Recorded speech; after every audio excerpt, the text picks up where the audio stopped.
पाकिस्तान में एहतसाब होना चाहिए और एहतसाब ऐसे तरीके से होना चाहिए जिसमें शफाफियत हो, कबूलियत हो, उसके ऊपर सवालिया निशान कम हो। व्हाट्सएप के ऊपर ये इल्ज़ाम ना लगे कि आपने फ़ैसले किए या जज तब्दील किए, लेकिन ऐसा निज़ाम पाकिस्तान में अभी राइज है नहीं है।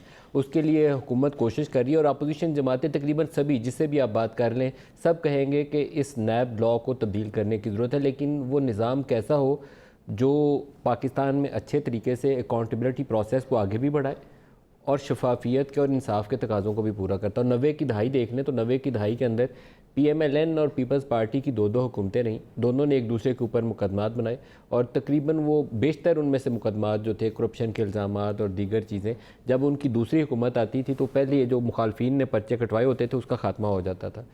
फिर सैफुर रहमान के बनाए हुए जो मुकदमात थे, जब जनरल परवेज़ मुशर्रफ ने नैब लॉ पास किया तो वो उनको ट्रांसफ़र हो गए।